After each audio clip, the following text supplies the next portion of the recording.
ওং নমো ভগবতে বাসুদেবায়। হরে কৃষ্ণ, রাধে রাধে। আজ পুরুষোত্তম মাসের কৃষ্ণপক্ষিয়া শ্রী পরমা একাদশী বা কমলা একাদশী। আজকের পর্বের নিবেদন পরমা বা কমলা একাদশীর ব্রতকথা পাঠ ও শ্রবণ। পুরুষোত্তম মাস অধিমাস কৃষ্ণপক্ষিয়া পরমা একাদশী পদ্মপুরাণে উল্লিখিত যুধিষ্ঠির শ্রীকৃষ্ণ সংবাদে বর্ণিত আছে। যুধিষ্ঠির মহারাজ শ্রীকৃষ্ণের নিকট প্রশ্ন করলেন, অধিমাসে কৃষ্ণপক্ষিয়া একাদশীর নাম কি, ব্রতের বিধান বা কি? উত্তরে পরমেশ্বর ভগবান শ্রীকৃষ্ণ বললেন, হে যুধিষ্ঠির, মানুষের ভুক্ত মুক্তি প্রদাতা এই পবিত্র একাদশীর নাম পরমা একাদশী অথবা কমলা একাদশী। তোমার প্রতি স্নেহবশত অশেষ মহিমাযুক্ত পুরুষোত্তম মাসের কৃষ্ণপক্ষিয়া একাদশীর মহিমা বলছি।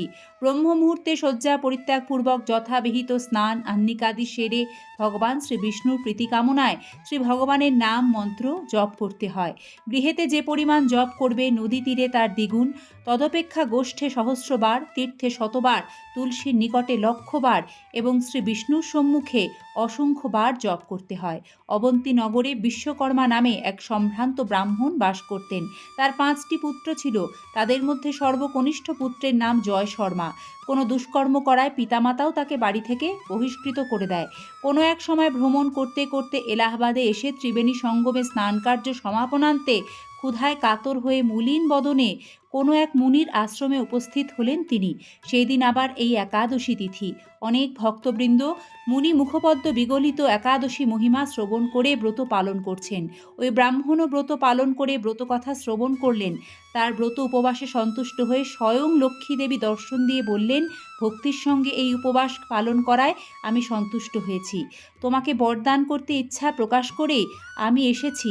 আমার নাম লক্ষ্মী। আমি পরম কৃপালু নারায়ণ কর্তৃক প্রেরিত, বৈকুণ্ঠ থেকে এসেছি।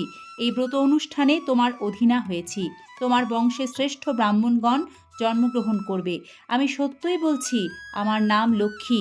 ব্রাহ্মণ বললেন, হে কমলে, সত্যি যদি আপনি আমার প্রতি প্রসন্ন হয়ে বর দিতে চান, তবে এই ব্রতকথা ভালো রূপে বর্ণন করলে আরও দ্বিজগণ এই ব্রতকথায় প্রবৃত্তি লাভ করতে পারবেন। এই ব্রতে ভগবান শ্রীনারায়ণকে ভক্তি ভরে পূজা করতে হয়। নিরাহারে অবস্থানপূর্বক পরদিন দ্বাদশীতে পুণ্ডরীকাক্ষের পূজা নৈবেদ্য অন্তে প্রসাদান্ন পালন করতে হয়। শ্রীকৃষ্ণ বললেন, লক্ষ্মীদেবী বর প্রদান করে অন্তর্হিতা হলেন। অনন্তর সেই বিপ্রধনশালী হয়ে সুখে হরি স্মরণ করে দেহান্তে ভক্ত ধামে গমন করলেন। শ্রী কমলার আশীর্বাদে ব্রাহ্মণ ধন্য হয়েছিলেন। তাই এই একাদশীকে কমলা একাদশীও বলা হয়। আবার ভগবান শ্রীকৃষ্ণ মহারাজ যুধিষ্ঠিরকে এক মনোরম কাহিনী বর্ণনা করেছেন। একদা কাম্পিল্য নগরে সুমেধা নামে এক ধার্মিক ব্রাহ্মণ বাস করতেন। পবিত্রা নামে তার এক পতিব্রতা সহধর্মিণী ছিল। কিন্তু কোনো পাপ কার্যের জন্য তারা এত দরিদ্র হলো যে অন্ন বস্ত্রও তাদের জুটত না। এর মধ্যে দিয়ে যদি কখনো অতিথি আসে, তখন নিজেরা না খেয়ে যতটুকু সম্ভব তারা অতিথি সৎকার করতেন। ব্রাহ্মণের স্ত্রীর মনে একটুও দুঃখ ছিল না। একদিন ব্রাহ্মণ ব্রাহ্মণীকে বলছেন, হে ব্রাহ্মণী, আমি কিছু ধনের প্রত্যাশী হয়ে বিদেশে যাত্রা করতে চাই। বুদ্ধিমান ব্যক্তি উদ্যম ও উৎসাহকে ভঙ্গ করে না। সামর্থ্যকে অবহেলা করা উচিত নয়। তখন ব্রাহ্মণী সব শুনে বলছেন, হে স্বামী, আপনার চেয়ে অধিক বিদ্বান আমি নই। তবে এইটুকু জানি, বিদ্যা, ধন, দারিদ্রতা সর্বত্রই পূর্বজন্ম অর্জিত ফল।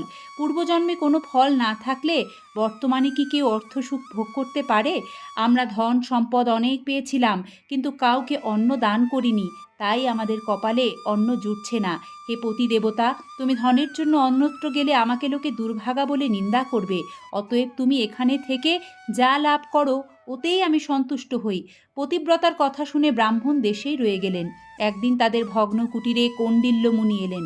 পরম শ্রদ্ধা সহকারে পাদ্যার্ঘ্য দ্বারা উভয়ই মুনিকে প্রণাম করে সস্ত্রীক বিধিপূর্বক ভোজন করালেন। ব্রাহ্মণী জিজ্ঞাসা করলেন, হে মহামুনি, কিসে দারিদ্র্য নাশ হয়? এমন কোনো উত্তম ব্রতের কথা বলুন, যাতে পাপ দুঃখ দারিদ্র্য দূর হয় এবং ভগবানের ভক্তির উদয় হয়। তখন কৌণ্ডিল্য মুনি বললেন, মলমাসে বা অধিমাসে বা পুরুষোত্তম মাসে কৃষ্ণপক্ষিয়া একাদশী ব্রতভুক্ত মুক্তিপ্রদায়িনী, সর্বপাপ বিনাশিনী, সর্বসুখদায়িনী এবং ভগবানের অতীব প্রিয়তমা তিথি। প্রথমে কুবের এই ব্রত পালন করেছিলেন। রাজা হরিশ্চন্দ্র এ ব্রত পালনে স্ত্রী পুত্র রাজ্য ফিরে পেয়েছিলেন। হে বিশালাক্ষী, এই জন্য তোমরাও এই ব্রত পালন করো। কণ্ডিল মুনির উপদেশে পতিপত্নী উভয়ই একসঙ্গে বিধি মতো পুরুষোত্তম মাসে কৃষ্ণপক্ষিয়া শ্রী পরমা একাদশী ব্রত পালন করলেন। ব্রত সমাপনে পর রাজা ভবন থেকে এসে রাজকুমার তাদের কাছে গেলেন। ব্রহ্মার প্রেরণায় তিনি ধন সম্পদ, নতুন গৃহ ও গাভী এই দম্পতিকে দান করলেন। এই দানের ফলে মৃত্যুর পর সেই রাজা বৈকুণ্ঠ লোক প্রাপ্ত হয়েছিল। এইভাবে পরমা ব্রতের প্রভাবে ব্রাহ্মণ দম্পতির সকল দুঃখের অবসান হলো। যে মানুষ এই একাদশী ব্রত পালন করেন না, তিনি 84 লক্ষ যোনিতে ভ্রমণ করেও কখনো সুখী হন না। বহু পুণ্যকর্মের ফলে দুর্লভ মানব জন্ম লাভ হয়। তাই এই মানব জীবনে এই একাদশী ব্রত পালন করা অবশ্য কর্তব্য। এই মাহাত্ম্য শুনে মহারাজ যুধিষ্ঠির তার আত্মীয় বর্গের সঙ্গে এই ব্রত পালন করেছিলেন। অথ শ্রী পরমা বা কমলা একাদশী ব্রত কথা সম্পূর্ণরূপে সমাপ্ত। হরে কৃষ্ণ কৃষ্ণ কৃষ্ণ হরে হরে, হরে রাম রাম রাম হরে হরে। শ্রীকৃষ্ণ কৃপায় সকলের মঙ্গল হোক। আপনাদের ধন্যবাদ সম্পূর্ণ ব্রত কথাটি ভক্তি ও নিষ্ঠার সাথে শ্রবণ করার জন্য।